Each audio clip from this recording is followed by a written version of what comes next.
ጉዳዩ የሃይማኖት ቢሆን ኖሮ ሙሉ በሙሉ ህዝቧ ሙስሊም የሆነላት ሳውዲ ከእስራኤል ጎን አትሰለፍም ነበር ገና በእናታቸው ማህፀን ሳሉ ጠብን ጀመሩትና አሁን ድረስ እስከ ልጆቻቸው ተላልፎ ሲያፋጃቸው ይገኛል ዮርዳኖስ የሚባለው ነው ለብቸኝነት የመጠቀም ትልቅ ፖለቲክስ አለ ወተር ፖለቲክስ አለ እዛ አካባቢ የኢራኖቹ የሺዓ ሙስሊም እስልምና ነው የአረቦቹ ደግሞ የሱኒ እስልምና ነው እንደ ሳውዲ አረቢያ ለምሳሌ እንደዛ አካባቢ ያሉ ስለዚህ በፍጹም አይገናኙም አረብ አይደሉም ኢራኖች ሶ ሙስሊም ስለሆንክ ብቻ ኢራንን አትደግፍም ክርስቲያን ስለሆንክ ብቻ እስራኤልን አትደግፍም ጉዳዩን ማየት ካለብን ኢትዮጵያዊ ሆነን በኢትዮጵያ አይን መመልከት ያለብን እንደ ጦርነት ምንወድ ህዝቦች ነን እንደ ላሉ አንዳንድ ጊዜ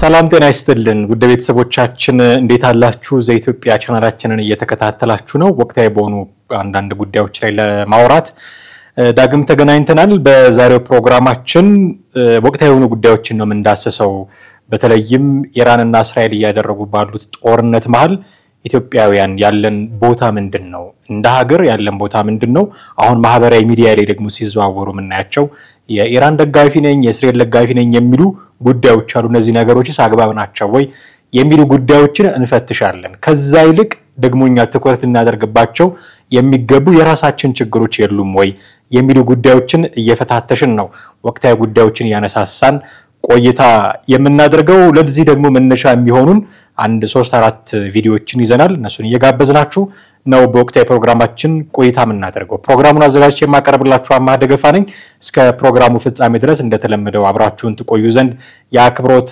ግብዣችን ነው በቀጥታ ወደ ዛሬው ፕሮግራማችን እናልፋለን የመጀመሪያ ቪዲዮ መጋብዛችሁ ብዙዎች በዚህ ጉዳይ ላይ በኢራንና በእስራኤል ጉዳይ ላይ ብዙዎች የተለያየ አቋም ሲያራምዱ በማህበራዊ ሚዲያ ላይ ቪዲዮዎች እየሰሩ ሲያሰራጩ ተመልክተናል ግን እንደው የአቶ ታዬ ቦጋለን ቪዲዮ ለማምጣት ወድጃለሁ ከሌሎች ይልቅ ሌሎቹ ምናልባት ስሜት ነርቷቸው ይሆን ወይ አንዳቸው ሆነ ኢንቴንሽን ኖሯቸው ይሆን ብለን እንዳንሰጋ በታሪክ ምሁር ናቸው የሚባሉ ሰው ናቸው እንግዲህ አቶ ታዬ ቦጋለ የታሪክ መምህር እንደነበሩና ቃልን እዚህ አዲስ አበባ ያሉ አሁን በውጭ ሀገር ነው የሚኖሩት ታስረው ታፍነው ነው የሚባለው ታስረው ተደብድበው ከወጡ በኋላ ከሀገር ለቀው እንደወጡ ይታወቃል እዛም ሆኖ የኢትዮጵያ ፖለቲካ ውስጥ ሐሳብ መስጠታቸውን ካላቆሙ ሰዎች መካከል ናቸው በርግጥ ወደ ውጭ ወጥቶ የኢትዮጵያ ፖለቲካ አያገባኝም የሚል ሰው የለም እንደምታውቁት አንደኛ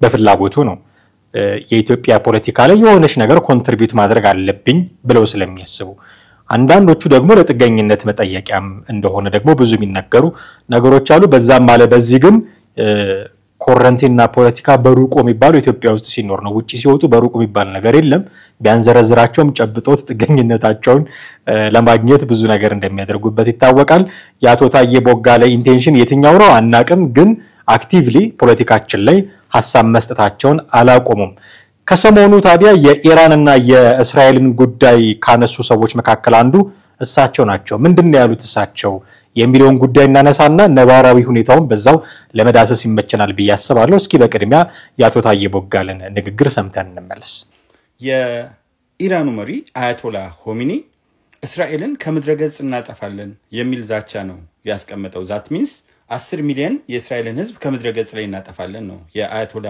ሆሚኒ ዛቻ እስራኤል ባንጻሩ የጠቅላይ ሚኒስትሯ ቤንያሚን ኔታንያሁ ደግሞ የኢራንን አምባገነናዊ አገዛዝ በመገርሰስ ከእስራኤል ቤተሰቦቻችን ጋራ ሰላማዊ የሆነ ኑሮ ሰላማዊ የሆነ ወንድማማችነት እንደጥንቱ እንመሰርታለን የሚል ንግግር አድርገዋል የሁለቱን ንግግር ለእናንተ ክፍት አድርጌ እንድትመዝኑ መዝናችሁ የራሳችሁ የሆነ ውሳኔ እንድትወስኑ የህሊናዊ ፍርድ ሰጣለሁ ከዛ ውጪ በጣም የገረመኝና ያስደንቀኝ ነገር ኢትዮጵያውያን ከኢራን በላይ አያቶላ ሆሚኒዎች ሆነው አገኘዋቸውና ኢትዮጵያውያን አያቶላዎች ወይም ኢትዮጵያዊ ሆሚኒዎች የሚል ስያሜ ሰጣቸው ከኢራን በላይ ኢራን ሆነው አረፉ በዚህ በ21ኛው ክፍለ ዘመን አስተሳሰብ መቼም እስላማዊ መንግስት የለም ክርስቲያናዊ መንግስት የለም አይሁዳዊ መንግስት የለም መንግስት የራሱ ርዕዮተ ዓለም የራሱ ፍልስፍና ራሱ የሚከተለው ነገር አለ እነዚህ ሰዎች አያቶላዎቹ ለእስራኤል ህፃናት ለእስራኤል ንጹሃን ያዝኑ ደስ ነው የሚላቸው ጽንፈኞቹ እስልምና የሰላም ሃይማኖት ነው። ነገር ግን አያቶላዎቹ የእስራኤል ህፃናት፣ የእስራኤል እናቶች፣ የእስራኤል ንጹሃን ከእስራኤል መንግስት ጋር በሚደረግ ጦርነትና ግጭት ሲያልቁ አላሁ አክበር ይላሉ። የእስራኤል ንጹሃን ሲያልቁ፣ የእስራኤል እናቶች ሲያልቁ፣ ኢራን ስትመታ ደግሞ እስራኤል እንትናትና የኒውክሌር ማብላያ ሰራች። በነገራችን ላይ በጣም የገረመኝ ነገር አንድ የአገር ድሮኖች ከመቶ በላይ ባለፈውም እንደዚሁ የአገር ሚሳኤሎች አሉኝ የምትላቸውን በነሲብ ላከች። በይቅርታ ለቃሉ በውር ድንብር ዝም ብላ ኢራን ላከች እና አንዱ ሄዶ መታ የሆነ ህንጻ ዝም ብሎ በቃ እስራኤል እዚህ ጋር ናት ብላ ዝም ብላ ስትተኩስ ሄዳ መታች። ጮቤ ረገጡ አልኳችሁ። መሬት ጠበበን አሉ። ጥጋባቸው እኔ ነኝ ያለ ፈረስ ማይዘለው አይነት ነገር ሆነና እንደው አንዳንዴ ስለሚገርመኝ ነው። እንደ እስራኤል አስበው አልመው ሄደው አስቡት። ትልቁን የጦር ኃይሎች አዛዥ የጦር ኢታማዦር ሹሙን ትልቁን ሰው እስራኤል ገደለች። የአቶሚክ ማብላያ ኢነርጂውን ዋና ሰው እስራኤል ገደለች። በወታደራዊ ሴንትራል ኮማንድ ትልቁን ሰው እስራኤል ገደለች። ከዛ 6 ሳይንቲስቶችን ወደ 20 የሚሆኑ ወታደራዊ አታሺዎችን ገደለች እስራኤል በተመረጡ ነገሮች። የሚገርመው እስራኤል ያስነሳችው ምንድነው? ጀት ነው። ጀት አስነስታ 200 ጀቶች ኢራን ላይ ዘፍነው ደንሰው ተሽከርክረው ምን ብለው ቅጥቅጥ አርገው 300 ቦምቦች ጥለው ዘና ብለው 100 ታርጌት መርጠው 100ን ታርጌታቸው መተው ተመለሱ። እንግዲህ መሬትን መሳት ማለት ነው። ኢራን ወደ እስራኤል የምትተኩሰው ነገር ስትመለከቱ ብዙ ላይ ሀገርን የለቀቀችው ይታወቃል። የተጋንደለች እስራኤል ወደ ከተማው ነው የተኮሰችው። መሬትን መሳት ማለት ነው። እነዛኞቹ ግን ቦታ አጥንተው ካልኩሌት አድርገው with all their precision and excellence በሚገርም አይነት ድንቅ ጥበብ አናቷ ላይ አሁን እንደ እስራኤሎቹ መታበው ኖሮ ኢራን ተሳክቶላት የእስራኤልን የጦር ኃይሎች አዛዥ፣ የእስራኤልን የኒውክሌር ኃላፊ፣ የእስራኤልን ሳይንቲስቶች መተው ቢሆን ኖሮ አንድ እንኳን አስራለቃ ቢገሉ ምድርና ሰማይ ነው የሚጠባቸው አያቶላዎቹና። እንግዲህ አቶ ታዬ ቦጋለ ይህን ዘለግ ያለ እንደውም ቆርጠ ራስ አጥረ ነው እንጂ ከዚህ መረዘም ያለ መልእክት ነበረ ያስተላለፉት። ከኢራን በላይ ኢራን ሆኑ ኢትዮጵያ ውስጥ ያሉ ሰዎች ሲሉ ነበረ። እሳቸው ምናልባት አልተረዱት ይሆናል። ከእስራኤል በላይ እስራኤልም ሆነዋል። እሳቸው አሁን እንደ ኢራን ስተኩስ እንደዚህ እስራኤል ስተኩስ እንደዚህ የሚሉ ንጽጽሮች ውስጥ ነው የገቡት። ግን ይሄ የኛ ጉዳይ ነው ወይ? የኛ ጉዳይ ነው ወይ? ኢን ሴንስ በግል የኔ ጉዳይ ነው፣ በግል ያንቺ ጉዳይ ነው። እንደ ሀገር አቋም ልንይዝበት የምንችልበት ጉዳይ መሆኑ ጠፍቶኝ አይደለም። ግን በግል እኔን ለምንድነው ቦዘር የሚያደርገኝ የኢራንና የእስራኤል ጉዳይ? በግል የኢራን ደጋፊ እንደሆነ ለምን ተጠበቃለሁ? በግል የእስራኤል ደጋፊ እንደሆነ ለምን ተጠበቃለሁ? ይሄ ጉዳይ የግል ጉዳይ ነው ወይ የሚል ጥያቄ ማንሳት አለብን። ከኢራን በላይ ኢራን ሆኑ ይያልን ግለሰቦችን መተቻቸት ደረጃ መውረድ ነበረብን ወይ? ካለን ስታተስ ወርደን በዚህ ደረጃ መነጋገር ነበረብን። አሁን አቶ ታዬ ቦጋለ የታሪክ ሰው ናቸው፣ ትልቅ ሰው ናቸው፣ ምሁር ናቸው። ከዛ ስታተሳቸው ወርደው የሆነ ሰው ኢራን አሳፈረችን ስላለ እና እሱ በሃይማኖታዊ እይታ ስላየው ጉዳዩ የሃይማኖት ጉዳይ አይደለም። ምናልባት ወደ በኋላ ወደ ውስጥ እንገባና ይሆናል ጦርነቱ። ግን እሱ እንደዛ ስላየ ምናልባት ማረቅ፣ ምናልባት ማስተካከል፣ ምናልባት መረጃዎችን መስጠት የሚገባቸው የታሪክ ምሁራን በዚህ ደረጃ ወርደው እስራኤል ስትመታ ታርጌቷን የጠበቀች ነች፣ ኢራን እንዲህ ስታደርግ እንዲህ ይሄን በየቀኑ የምንሰማው መረጃ አይደል እንደ ዜና ምናምን የምንሰማው እኮ ነው። ነጋሪ የሚያስፈልገን ጉዳይ አይደለም። በጦር አቅም የትየለሌ ልዩነት እንዳላቸው ሁለቱ ሀገራት ይታወቃል። እስራኤል በጣም ድንቅ የሆኑ የጦር ጀቶች ያሏት ሀገር ነች። ሄዳ ታርጌቶችን ለመምታት ብዙ አትቸገርም። ኢራን ያንን ማድረግ አትችልም። ያላትን ትልቁ ፓወር ሚሳኤል ማስወንጨፍ ነው። በርካታ ሚሳኤሎች ታስወነጭፋለች። አይረንዶም የሚባል የመከላከያ መንገድ አላት እስራኤል፣ ብዙዎቹን ታከሽፋለች። ይሄ የዚህ አካባቢ ያለውን ጉዳይ መከታተል ለሚፈልግ ሰው ሀሁ ነው። ብዙ የሚደንቅ ጉዳይ አይደለም። እስራኤል እንዲበልጣ ኢራን እንዲበልጣ ብሎ ማፎካከሩም ብዙ ሚዛን የሚደፋ ጉዳይ አይደለም። ከዚህ ከነበሩበት ስታተስ ወርደው በዚህ ደረጃ መነጋገራቸው ብዙ የሚያስተዛዝብ ነው።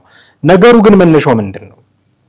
አሁን ይሄ የሙስሊም እና የክርስቲያን ጦርነት ነው ማለት እንችላለን ነው የመስቀል ጦርነት ነው ወይ ማለት እንችላለን በፍጹም አንችልም ነገሩ የእስራኤልና የሙስሊም ሀገራት ጦርነት መሆኑ ይታወቃል የሙስሊም ሀገራት እና የአረብ ሀገራት እና የእስራኤል ጦርነት መሆኑ ይታወቃል ግን የክርስቲያንና የሙስሊም ጦርነት አይደለም ለምንድን ነው ይሄንን የምንለው ወደ ውስጥ እየገባን ስለ በርካታ ነገሮችን ልናነሳ እንችላለን መነሻው ምንድነው ልንል እንችላለን አሁን የአረቦችና የእስራኤል ግጭት የሁለቱ አካላት ኮንፍሊክት ሲጀመር መነሻው ምንድነው የሚል ጥያቄ ልናነሳ እንችላለን በዚህ ላይ ብዙ የጻፉ ብዙ የሰሩ ሰዎች አሉ ምናልባት የ17ቱ ቀን ጦርነት የሚል የአረቦችና የእስራኤሎች ጦርነት የሚል መጽሐፍ ጄል የምታዩት መጽሐፍ ማሞድነህ ነው የጻፉት እዚህ መጽሐፍ ላይ ስለ መነሻው የተናገሩት ነገር አላቸው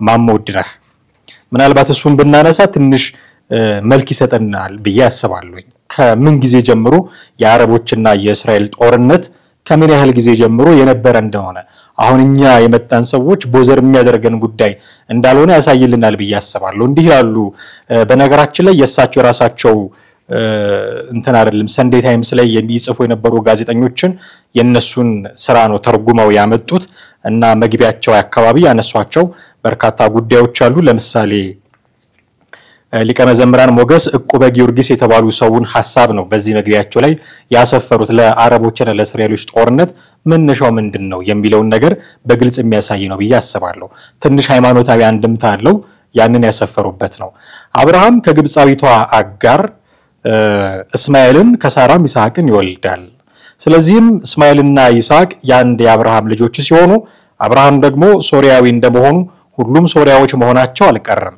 እንዲሁም እስማኤል በአባቱ በአብርሃም የአረቦች ወንድም ሲሆን በእናቱም የግብጾች ወንድም ነው ይስሐቅ ደግሞ ኤሳውንና ያዕቆብን ይወልዳል ኤሳውና ያዕቆብ ያንድ አባት ያንዲት እናት ልጆች መሆናቸው ሲታወቅ እዚህ ጋር ነው ትልቁ ቁም ነገር ገና በእናታቸው ማህፀን ሳሉ ጠብን ጀመሩትና አሁን ድረስ እስከ ልጆቻቸው ተላልፎ ሲያፋጃቸው ይገኛል የሚል ነገር አነሱ የያዕቆብና የኤሳው ጸብ ነው የእስራኤልና የአረቦች ጸብ ብለው ነው የሚወስዱት እነ ማሞድነህ የ17ቱ ቀን ጦርነት የሚል መጽሐፋቸው ላይ የገለጹት ይሄንን ነው ሶ የእስራኤልና የአረብ ጦርነት ገና በማህፀን ጀምሮ የተጀመረ ነው እንጂ እኛ እንደፈለግን የምንፈተፈተው ጉዳይ አይደለም በጣም ረጅም ታሪክ ያለው የራሱ በጣም ምስቅልቅሎሽ ያሉት የጂኦፖለቲክስ ጉዳይ ያለው ነው የመሬት ጉዳይ የውሃ ጉዳይ የቦታዎችን የመቆጣጠር የመስፋፋት የመፈናቀል ጉዳይ በጣም በርካታ ጉዳዮች ያሉት ነው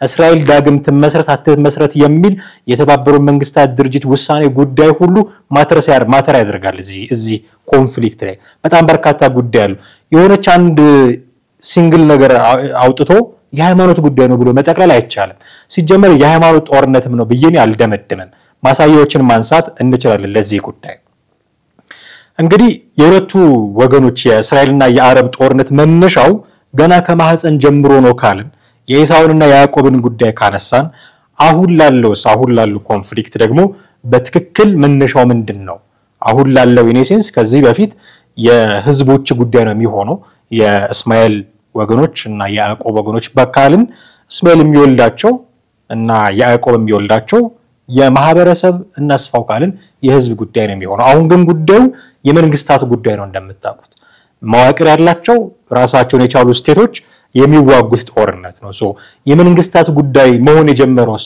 ከመቼ ጀምሮ ነው የሚል ጥያቄ ደግሞ ማንሳት አለብን አሁን ያለውን የግጭቱን ትክክለኛ ፒክቸር የሚያሳየን እሱ ነው ብዬ ስለማሰብ ነው ሶ ያሁንስ ደግሞ መነሻ ምንድነው ካልን እስራኤል እንደገና ስታብሊሽ ካደረገችበት ጊዜ ጀምሮ የመጣ ነው የሚሉ ብዙ ደግሞ ጽሁፎች አሉ ይሄኛው የአደጋ እንዣበበበት የአፍሪካ ቀንድ የሚል መጽሐፍ ነው 2004 ላይ ታተመ ፕሮፌሰር መስፍን ወልደ ማርያም ያሳተሙት መጽሐፍ ነው ነፍሳቸውን ይማርና ጥሩ መጽሐፍ ነው አቆይተውልን ይሄዱት እሳቸውም እንዲህ የሚል ኢትዮጵያና በአረቦችና በእስራኤል መሃል የሚል ንዑስ ርዕስ ያስቀመጡት አንድ ነገር አለ አሁን እስራኤልና አረቦች ለምንድን ነው የሚዋጉት የሚል ጥያቄ የሚጠይቅ ሰው ይሄኛው አንቀጽ ግልጽ ምላሽ ይሰጣል ብዬ አስባለሁ እንዲህ ይላሉ ፕሮፌሰር መስፍን ወልደ ማርያም እስራኤል በአረብ አካል ውስጥ እንደተሻጠች እሾህ የምትታይ አገር ነች ለመሆኑ ይላሉ እስራኤል እንዴት ተፈጠረች የሚለውን ጥያቄ በአጠቃላይ መልኩ ለመመለስ ዋና ዋና ነገሮችን ብቻ አንስተን እንለፍ። አካባቢው በእንግሊዝ የቅኝ ግዛት ቁጥጥር ስር ነበረ። አሁን እስራኤል ያለችበት አካባቢ ማለታቸው ነው። የጀርመን ናዚዎች በይሁዲዎች ላይ በሁለተኛው የዓለም ጦርነት ያደረሱባቸው ኢሰብአዊ የሆነ ግፍ እንዳይደገም የራሳቸው የሆነ ሀገር እንዲኖራቸው የጽዮናውያን ድርጅት አቋቋሙ። ለዚህ ዓላማም ይታገሉ ነበር። እንግሊዞችም በሐሳቡ ተስማምተው ለመርዳት በብዙ መንገድ ይጥሩ ነበር። ሆኖም የእንግሊዞች ሐሳብ ይወላውል ስለነበረ ጽዮናውያን በቁርጠኝነት ለሽብርተኝነት ተዘጋጅተው ይላሉ። ሽብርተኛ ብለው የሚሏቸው ራሳቸው መስፍን ወልደማርያም ናቸው። እስራኤሎቹን ለሽብርተኝነት ተዘጋጅተው ፍልስጤምን ሲገዙ የነበሩትን እንግሊዞችን አስወጡና የእስራኤልን አገርና መንግስት መሰረቱ። ከተለያዩ የአውሮፓ ሀገሮችና ከአሜሪካ ይሁዲዎች ወደ አዲሱ ሀገር በብዛት ገቡ። በፍልስጤም የነበሩትን አረቦች ከቤት ንብረታቸው እየነቀሉ አባረሯቸው። በሚሊዮን የሚቆጠሩ ፍልስጤማውያን በአካባቢው በሚገኙ የአረብ ሀገሮች ስደተኞች ሆኑ። ዛሬም ቢሆን የይሁዲዎች ወደ እስራኤል መፍለስ አረቦችን የማስወጣቱ ስራ አልቆመም። እስራኤል ፍልስጤማውያንን አፈናቅሎና አስወጥቶ አገራቸውን ከያዘ በኋላ ከአረቦች ጋር በተደረጉ ተከታታይ ጦርነቶች የሊባኖስንም የዮርዳኖስንም የሶሪያንም የግብጽንም እነዚህ አረብ ሀገሮች ናቸው የግብጽንም መሬት እየቀነጫጨበ ግዛቱን አስፋፋ። አሸናፊነቱና አልበገርባይነቱ በአረቦች ላይ ያሳደረው ቂምና ጥላቻ 50 ዓመታትን ያስቆጠረ ነው። እስራኤል ከአረብ ሀገሮች ጋር ሲወዳደር በመሬትም በህዝብ ብዛትም በተፈጥሮ ሀብትም በጣም ዝቅተኛ ነው። ነገር ግን የህዝቡ አይነት ማለት የተማረና የሰለጠነ መሆኑ በልማት በኩል ሲታይ እስራኤል ከአካባቢው ሀገሮች የላቀ እንዲሆን አድርጎታል የሚል አተያይ ያላቸው ፕሮፌሰር መስፍን ወልደማርያም። ስለዚህ ያሁኑ ኮንፍሊክት የተነሳው እስራኤል እንደገና ስታብሊሽ በማድረጓ ምክንያት እዛ አካባቢ የተፈጠረ ችግር ነው። እዛ አካባቢ ያለውን መሬት እንግሊዞች ቅኝ ይገዙት ነበር። በነገራችን ላይ ለምንድን ነው እንደገና ስታብሊሽ ማድረግ ያስፈልጋት እስራኤል የሚል ጥያቄ ሲነሳ የጽዮናውያን ሙቭመንት በሁለተኛው ዓለም ጦርነት ማብቂያ አካባቢ እንዳለ ጠቅሰው ነበር። አይሁዶች ስቴትለስ ፒፕል ነበሩ። ከክርስቶስ ልደት በፊት 580 አካባቢ ባቢሎናውያን ገዝተዋቸው ነበር። ከዛ ደግሞ ወደ 70 አካባቢ አሁንም ከክርስቶስ ልደት በፊት ትልቁ የሮማን ኢምፓየር ገዝቷቸው ነበር። ከዛ እንደ ሀገር ነው ፌል ያደረገችው እስራኤል። ከዛ ለ2000 ያክል ዓመታት ስቴትለስ ፒፕል ሆነው በየሀገሩ ተበትነው ይኖሩ ነበር አይሁዶች። በተለይም በአውሮፓ በብዛት እኛም ሀገር ነበሩ ቤተ እስራኤላውያን ይባላሉ። በእርግጥ ወደኛ ሀገር የመጡበት አግባብ የተለየ ነው። የራሱ ታሪካዊ ዳራ አለው። ከንግስት ሳባና ከንጉስ ሰለሞን ጋር የሚያያዝ ነው። ያኛው ግን ስቴትለስ ስለሆኑ ስለተበተኑ ነው። ዲያስፖራ የሚባለው ኮንሰፕት ከዛ ጊዜ ጀምሮ እንደመጣ ብዙ ጊዜ ይነገራል። ዲያስፖራ ማለት በግዕዝ ዲያስፖራ ነው፣ መበተን የተበተነ ማለት ነው ይላሉ። አይሁዶች በመላው ዓለም ተበተኑ ማለት ነው። ስቴትለስ ፒፕል ሆኑ። ከዛ ሁለተኛው የዓለም ጦርነት ጊዜ ናዚ 6 ሚሊዮን አይሁዶችን ነው የፈጀው። ሆሎኮስት ይባላል ይሄ ጉዳይ። በዚህ ስም ነው በአብዛኛው የሚጠራው። 6 ሚሊዮን አይሁዶችን ነው የፈጀው። 6 ሚሊዮን አይሁዶችን ሲፈጅ እንደ ሀገር የተመሰረተ የአይሁዶች ሀገር ስለሌለ ፕሮቴክት የሚያደርጋቸው ሀገር የለም። አትንኳቸው ከነካቸዋቸው እንዲያደርጋለው የሚል ሀገር የላቸውም። ወይ ደግሞ ይምጡና ሀገራቸው ይስፈሩ የሚል ቦታ የላቸውም፣ ሀገር የላቸውም። ይሄ ከቀጠለ አይሁዶች ከምድረገጽ መጥፋታቸው ስለማይቀር የሁለተኛው ዓለም ጦርነት ሊያበቃ አካባቢ እንዲህ አይነት ሙቭመንቶች ተጀመሩ። ስቴትሁድ ሙቭመንት የተጀመረው ያኔ ነው። ከዛ 1948 ላይ የተባበሩት መንግስታት ድርጅት አጸደቀላቸው፣ ሀገር ሆኑ። ሀገር ሲሆኑ እነሱ ሀገር የሆኑበት ቦታ ላይ ይኖሩ የነበሩ አረቦች ነበሩ፣ ፍልስጤማውያን፣ ሌሎችም አረቦች። ያንን ቦታ ነው እንግሊዝን አባረው እስራኤላውያን ያያዙት። ከዛ በተለያዩ ጦርነቶች 1953-57 አካባቢ የስድስቱ ቀን ጦርነት የሚባል ትልቅ ጦርነትም ጭምር አለ። በእነዚህ ጦርነቶች እስራኤል ከግብጽም ከሶሪያም ከፍልስጤምም የተለያዩ ቦታዎችን እያዘች ራሷን አሰፋች። ትልቅ ሀገር ሆነች፣ በጦር የምትፈራ ሀገር ሆነች። ከዛ ጊዜ ጀምሮ የአረብ እስራኤል ጦርነት አሁን ድረስ ያለማቋረጥ እየተደረገ እየቀጠለ ነው። በዚህ መሃል የሚነሳ ጥያቄ አለ። ከኢራን ጋር አሁን የገቡበት ጦርነት የአረብ እስራኤል ጦርነት አካል ነው ወይ? ነው። ኢራን አረብ አይደለችም ሲጀመር። አሁን ብዙ ሰዎች ኢራን አረብ እንደሆነችም ነው የሚገምቱት። ኢራን አረብ አይደለችም፣ ፐርሺያ ነች። የድሮ የፐርሺያ ግዛት ወይ ደግሞ ፋርስ የምትባል ብዙ ማሳያዎችን ልናነሳ እንችላለን አረብ አለመሆኗን። ለምሳሌ በኤትኒክ ዘራቸውን የዘር ግንዳቸውን ብናይ ከአረብ የሚመዘዙ አይደሉም። ፐርሺያዎች ናቸው ብለናል የፐርሺያ ስልጣኔ ነበረ በፊት የዛ ባክግራውንድ ያላቸው ናቸው ከዛ ውጪ ደግሞ የቋንቋቸው ለምሳሌ አረቢክ አይደለም እነሱ የሚናገሩት የፐርሺያን ቋንቋ ነው ወይ ፋርስ ይባላል ይሄ ቋንቋ ደግሞ ቤተሰብነቱ ከኢንዶ ኢሮፒያን ነው የሚመዘዘው ኢንዶ ኢሮፒያን የሚባል የቋንቋ ቤተሰብ አለ ይሄ ቋንቋ አሁን ሩሲያና ዩክሬን ያሉበት ቦታ ላይ ይኖሩ የነበሩ ከሺህ ዓመታት በፊት ይኖሩ የነበሩ ህዝቦች ይናገሩት የነበረ ቋንቋ ነው ቤተሰብነቱ ለአውሮፓ ነው የሚቀርበው እነ ጀርመን እነ እንግሊሽ ስፓኒሽ እነ ፍሬንች እነ ፖርቹጊዝ እነ ስዊዲሽ የመሳሰሉ እነ ፖሊሽ የመሳሰሉ ቋንቋዎች የዚህ ቤተሰብ ናቸው ሶ ፋርስ ምንለው ቋንቋ ወይ ፐርሺያን የምንለው ኢራኖች በአብዛኛው የሚጠቀሙበት ቋንቋም የኢንዶ ኢሮፒያን ላንጉዌጅ ቤተሰብ ነው እንጂ የአረብ አይደለም አረብኛ አይደለም የሚያወሩት ሶ አረቦች አይደሉም ማለት ነው ከዛ ውጪ በሃይማኖትም አሁን ብዙ ሰዎች አረብናት ኢራን ብለው ለማለት የሚነሱት ሃይማኖታቸው ሙስሊም ስለሆነ ነው ግን በእስልምናም ቢሆን በአብዛኛው አረብ የሚከተለው እስልምናና ኢራኖች የሚከተሉት እስልምና የተለያየ ነው የኢራኖቹ የሺዓ ሙስሊም እስልምና ነው የአረቦቹ ደግሞ የሱኒ እስልምና ነው እንደ ሳውዲ አረቢያ ለምሳሌ እንደዛ አካባቢ ያሉ ስለዚህ በፍጹም አይገናኙም አረብ አይደሉም ኢራኖች ታዲያ ለምንድነው የአረብና የእስራኤል ጦርነት ማተር የሚያደርጋቸው ኢራኖችን የሚል ጥያቄ በዚህ መነሳቱ ታዲያ አይቀርም ሶ የመጀመሪያ የእስራኤል እንደ አዲስ ስታብሊሽ ካደረገች በኋላ 1948 ላይ ስታብሊሽ ካደረገች በኋላ እውቅና የሰጧት ሀገሮች አሉ ለምሳሌ እንደ ፍራንሳይ እንደ እንግሊዝ እንደ ዩናይትድ ስቴትስ እንደ አርጀንቲና እንደ ዩሩጓይ ጭምር እውቅና ሰጥተዋት ነበር እውቅና ካልሰጡት ከአረብና ከሙስሊም አገራት ጎራ ትመደብ ነበር ኢራን ለሁለት ዓመታት ያክል 1948 ላይ ነው የተባበሩት መንግስታት ድርጅት እስራኤልን እንደ አዲስ ሀገርነት የተቀበለው እስከ 1950 ድረስ ለሁለት ዓመታት ያክል እውቅና አልሰጠችም ነበር ኢራን ለእስራኤል በኋላ ግን በዛ ጊዜ ኢራንን ይመራ የነበረው የኢራን መሪ 1950 ላይ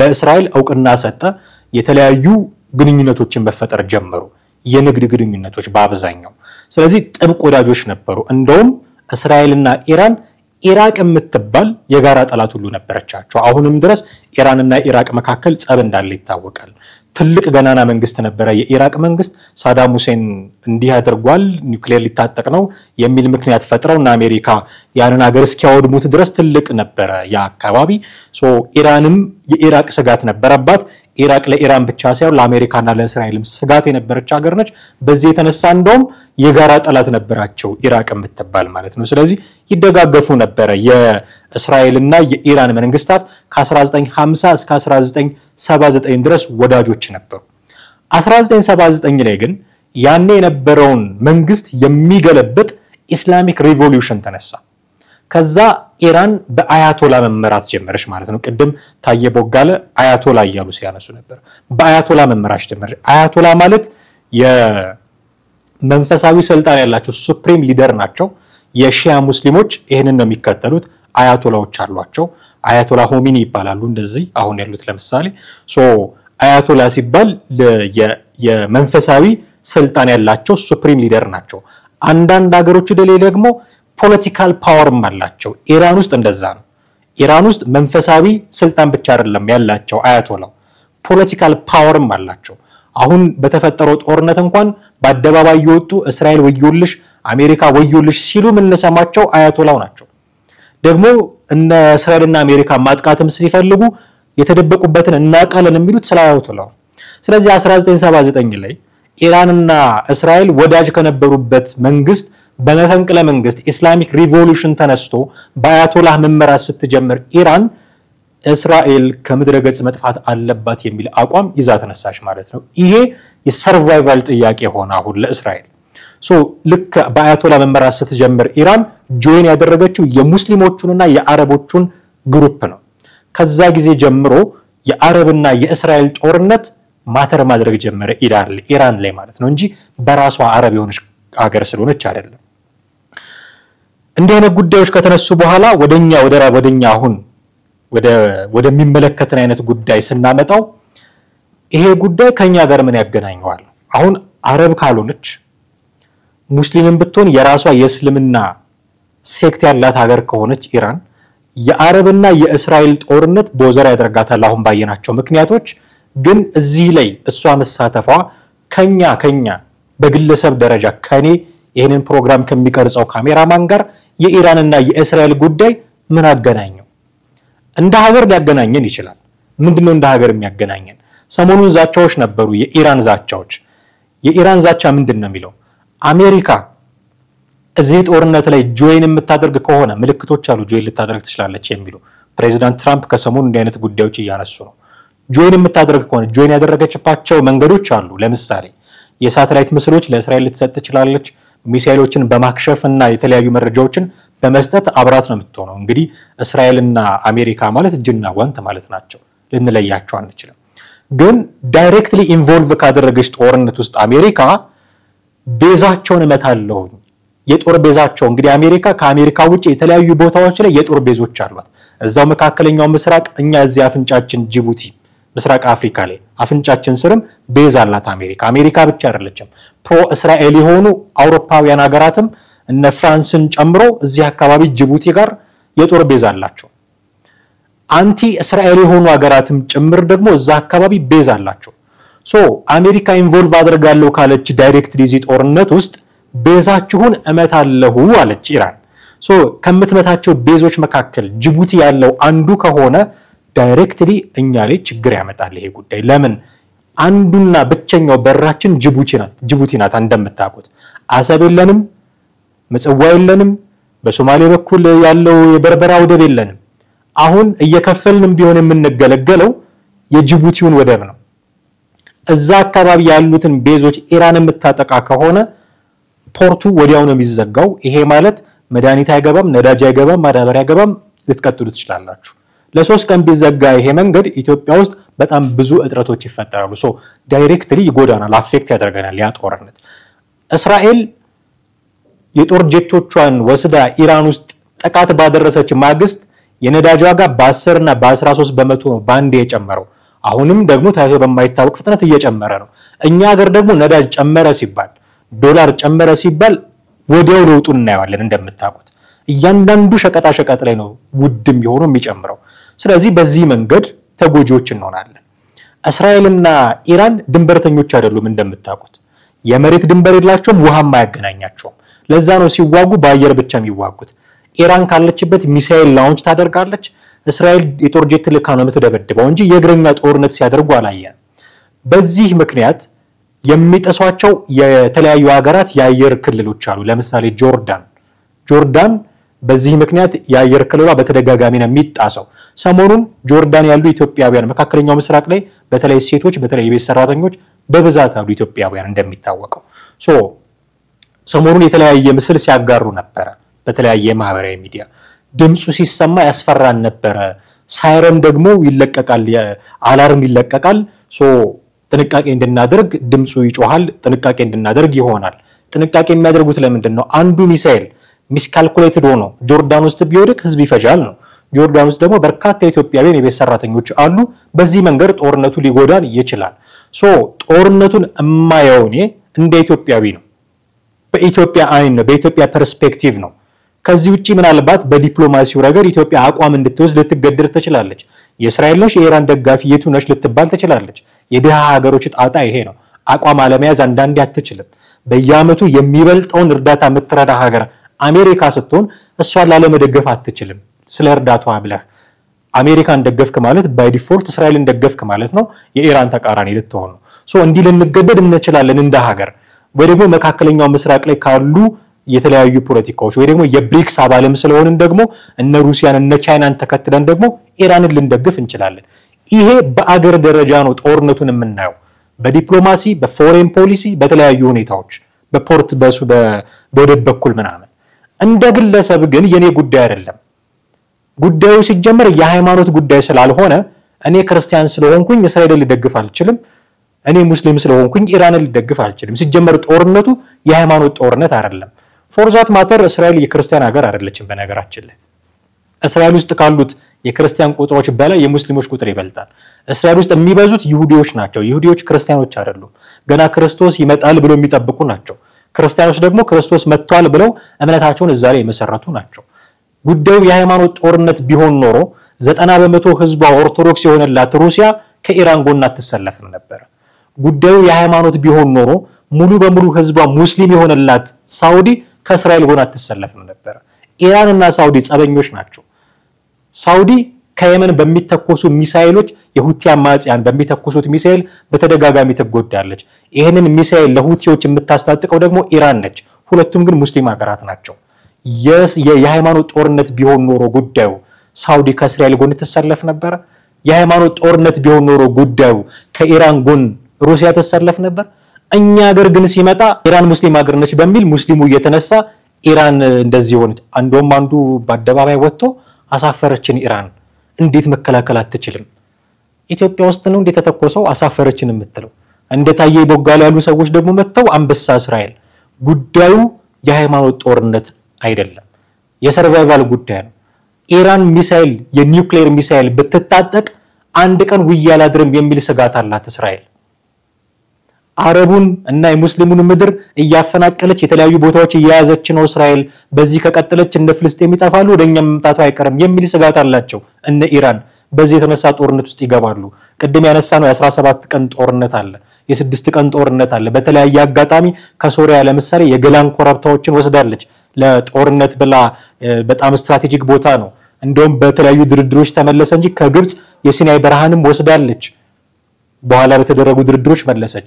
ከፍልስጤም ጋዛ አካባቢ ዌስት ባንክን ወስዳለች። እዛ አካባቢ አይሁዶች የሚሰፍሩበትን ቦታ ተሰራለች እስራኤል። የመሬት ጉዳይ ነው ጉዳዩ፣ የጂኦፖለቲክስ የውሃም ጉዳይ ነው። በነገራችን ላይ ዮርዳኖስ የሚባለውን ውሃ ለብቸኝነት የመጠቀም ትልቅ ፖለቲክስ አለ፣ ወተር ፖለቲክስ አለ እዛ አካባቢ። ሌሎች ውሃዎችም የነዳጅ ጉዳዮች የሚነሱባቸው ናቸው። የሃይማኖት ጉዳይ ምናልባት ከተነሳ እንኳን ቆይቶ መጨረሻ ላይ ሊነሳ የሚችል ጉዳይ ነው። የመስቀል ጦርነት አይደለም ጉዳዩ፣ ታሪክ ይሄንን አይደለም የሚያስረዳን። ስለዚህ እኔ ሙስሊም ስለሆንኩኝ ኢራንን የመደገፍ ግዴታ የለብኝም። ኢራን ከቴሄራን የምታስወነጨፈው ሚሳኤል እስራኤል ሄዶ ወድቆ ሙስሊም ይገላል በነገራችን ላይ። ምክንያቱም እስራኤል ውስጥ ካሉት ክርስቲያኖች በቁጥር የሚበልጡት ሙስሊሞች ናቸው። አረቦች አሉ እስራኤል ውስጥ፣ አሁን እስራኤል ብለን በምንጠራው ግዛት ውስጥ የሚኖሩ አረቦች አሉ። ስለዚህ የሃይማኖት ጦርነት አይደለም ጉዳዩ።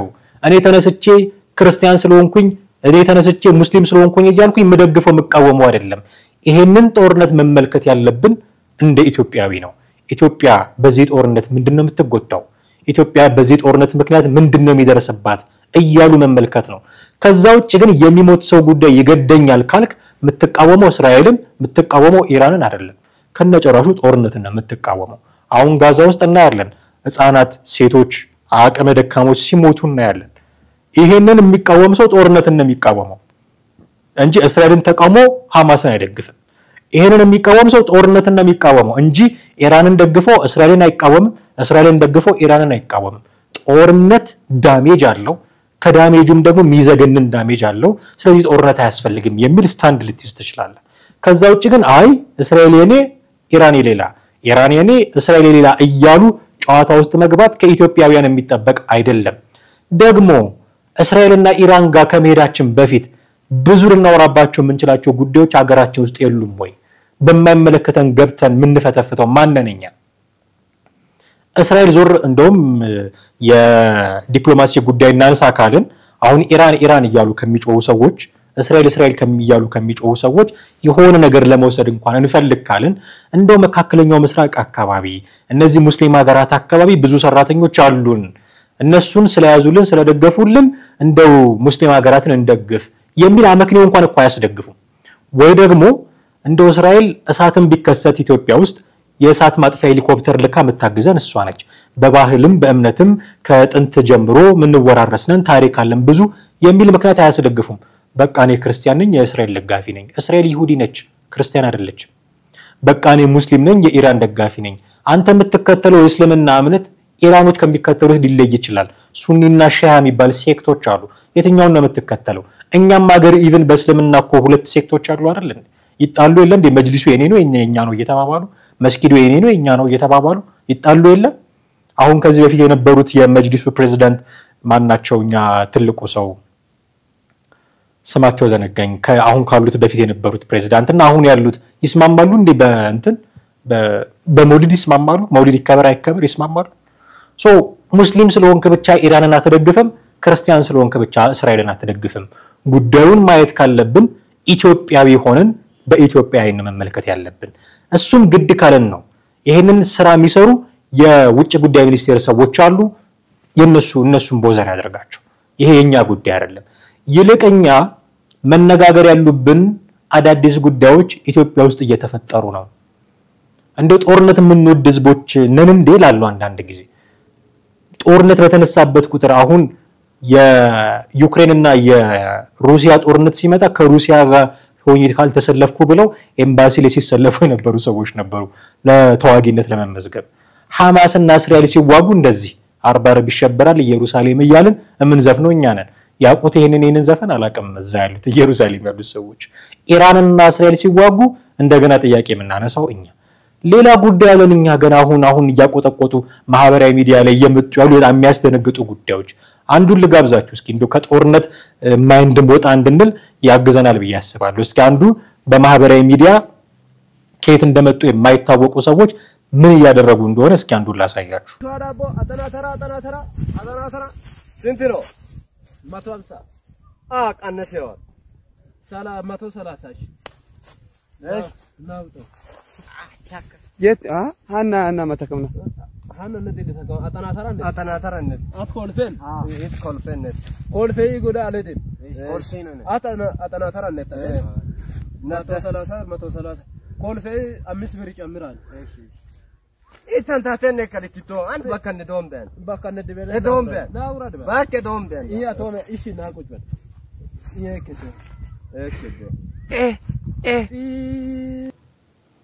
አሁን እንዲህ አይነት ትውልድ ያፈራን ባለንበት ጊዜ የኢራንና የእስራኤል ጦርነት ግድ ሊለን ይገባ ነበር አሁን ይሄ መቃብር ላይ ሄዶ እዛ ላይ ተቀምጦ አጠናተራ ያያለ ይጣራል ታክሲ አድርጎት ነው መቃብሩ እንዲህ አይነት ትውልድ ያፈራን እዚህ ላይ መነጋገር ሲገባን አሁን እኮ በቃ ፌል ያደረገ ማህበረሰብ መታያ ነው ይሄ ምልክት ነው በቃ ይሄ አንድ ምልክት ነው ማህበረሰባችን ፌል ያደረገ እንደሆነ ምልክት ነው አንዳንድ ጊዜ በእኛ የማህበረሰብ ስሪት ምናከብራቸው በሩቁ ምናያቸው ምንፈራቸው ጉዳዮች አሉ አንዱ መካነ መቃብር ያሉባቸው አካባቢዎች ናቸው እንዲህ አይነት ቦታ ሄዶ የድፍረቱ ድፍረት ላዩ ላይ ወጥቶ አጠናተራ ያያለ ተሳፋሪ ይጭናል በአጠና ማንቆራጠጥ ነበር ይሄንን እንዴት አይነት ትውልድ ያፈራን እንደሆነ ይሄንን የሚያይሰው ስለ እስራኤልና ስለ ኢራን ይጨነቃል መካከለኛው ምስራቅ ሄዶ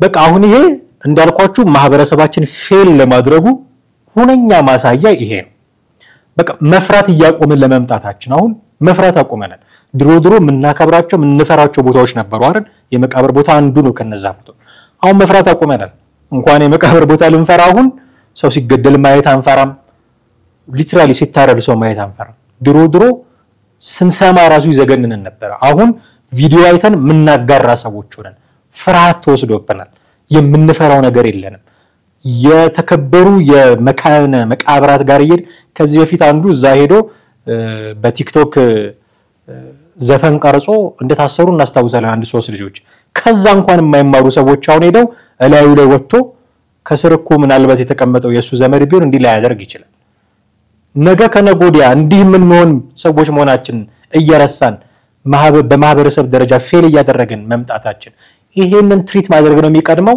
የእስራኤል ነኝ የፍልስጤም የኢራን ነኝ የአሜሪካ ነኝ ይያሉ መጣላት ገና ብዙ መያዝ ማሻሻል ያሉብን የራሳችን ጉዳዮች የሉም ወይ የሚል ጥያቄ የሚያስጠይቅ ነው ሌላው የሰሞኑ ጉዳይ እንደምታውቁት ማህበራዊ ሚዲያ ላይ የፌሚኒዝም ጉዳይ አሁን ስለ ፌሚኒዝም እንዲህ ነው እንዲያ ነው በልበት ሁኔታ የለም እንደፈለገ ሊሆን ይችላል ሰው የትኛውንም አይዲዮሎጂ ሊከተል ይችላል እንደምታውቁት ሶ ተጨቁኛለውም ያለ ኦኬ ያለች ደግሞ ያለ ብሎ አስቸጋሪ ነው ምልታዘዘም ቢል አንድ ተከታታይ ድራማ ነበር ሻይ ይምጣልሽ ሲላት ሻይ በወንድ ጾታ ጠራው መሰለኝ ገጸ ሻይ ትምጣልኝ ብላ ለሻይ ጾታ ታወጣ ነበር ፌሚኒስት ካራክተር ነበረች እዛ ላይና እኔንም እንደዛ እንደሉኝ ሰግቼ ነው ሶ ፌሚኒስት የሆነች ሴት ብትሆንም ባትሆንም የትኛውንም አይዲዮሎጂ ብትከተልም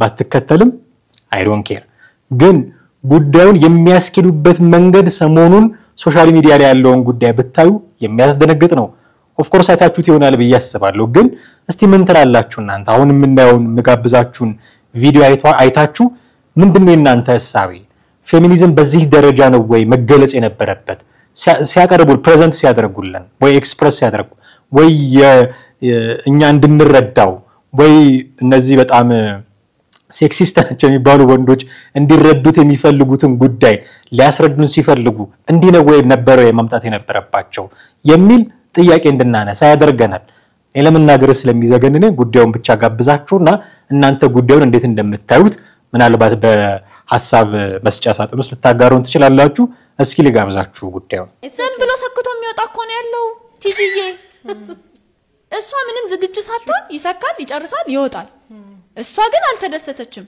ለሴክስ ምን አይነት እንትን ነው የሚኖራት ቾር ነው የሚሆንባት ወይም ደግሞ ስራ ነው ለሷ አሁን እንደ ዕቃ ማጠብ ነው በቃ ቼክ ሊስት ነው ለባሌ ዛሬ ሴክስ መስጠት አለብኝ ዕቃ ማጠብ አለብኝ ምግብ መስጠት አለብኝ ምናምን ይሆናል የሆነ ጓክቷ የምትጠብቀው ነገር ራሱ አይሆንም ለምን በወንዶችና በሴቶች መካከል ያለው ይሄ የሴክስ ምንለው ነገር ራሱ አንደርስታንዲንጉ ራሱ በጣም ዲስቶርትድ ስለተደረገ ማለት ነው ሌላ የረሳነው ነገር ፖርን ምን አይነት ሜሴጅ ነው ለወንዶች ያስተላለፈ ያለው ዝም ብሎ ሄዶ ያጣፉ ሚራቅ እየተፉ የሆነ ነገር ማድረግ ዲስሪስፔክት ማድረግ ምናምን ብዙ አለመጣጣሞችን እያስተናገደ ነው አሁን እቺ ልጅ እንደዚህ ስላለች ለውጥ ይመጣል ብላችሁ ታስባላችሁ ጉዳዩ ሰፊ ጉዳይ ነው የፌሚኒዝም ጉዳይ በጣም ሰፊ ጉዳይ ነው የራሱም ደግሞ ሴክቶች አሉት ዌቮች አሉት ብዙ ሊባልበት የሚችል ጉዳይ ነው ግን እንዳልኳችሁ የፌሚኒዝም ጉዳይ በጣም ሴንሲቲቭ ስለሆነ ዲቴል ለገባበታል ወድም